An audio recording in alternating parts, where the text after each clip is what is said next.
गांव में एक किसान रहता था। उसके अपने पड़ोस में रहने वाले एक परिवार से काफ़ी अच्छे संबंध थे। लेकिन एक दिन उस किसान ने अपने पड़ोसी को गलती से गुस्से में कुछ बुरा कह दिया था। बाद में किसान को उस गलती का एहसास हो गया। उसे अपने किए पर पछतावा हो रहा था, पर अब वो कुछ भी नहीं कर सकता था। बहुत दिनों के बाद भी उस किसान को अपने किए पर पछतावा हो रहा था, और उस वजह से वो एक दिन अपने गांव में रहने वाले एक संत के पास गया। उसने संत को सब कुछ बताया।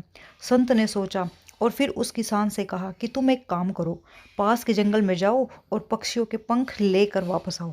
किसान को संत पर बहुत भरोसा था, इसलिए वह जंगल में गया और पंख लेकर वापस संत के पास आ गया और संत से कहा कि अब आप बताओ मैं क्या करूं।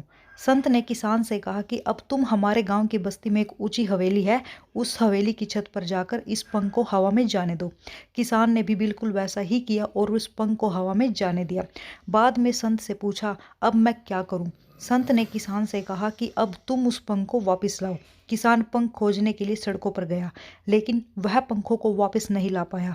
वह निराश हो गया और वापस संत के पास गया और उसने संत से कहा कि मुझे माफ कर दो, मैं ये पंख वापस नहीं ला पाया। संत ने उसको समझाया और कहा, जैसे तुम ये पंख को वापस नहीं ला सके, वैसे ही तुम अपने बोले हुए शब्द को भी वापस नहीं ला सकते हो, इसलिए तुम्हें कुछ भी बोलने से पहले सोचना चाहिए। किसान ने संत से कहा कि तो फिर अब मैं क्या करूं जिससे मुझे शांति मिल सके। संत ने कहा कि तुम्हें अपने किए पर पछतावा हो रहा है और तुम्हारा दिल भी साफ है, इसलिए तुम अब पूरी तरह से अपराध बोध से मुक्त हो गए हो। तुमने अपना अपराध भगवान के सामने रख दिया है और अब तुम अपना मन दूसरे काम में लगा सकते हो। दोस्तों, हम अपना अपराध इस तरह से भगवान के सामने अगर रख देते हैं और दिल से अपने किए पर पछताते हैं, तो फिर हमें भगवान भी माफ़ कर देते हैं। और आजकल के ज़माने में ऐसी वेबसाइट्स भी हैं जिस पर हम अपनी कन्फेस कर सकते हैं और हमारी जानकारी गुप्त रह सके।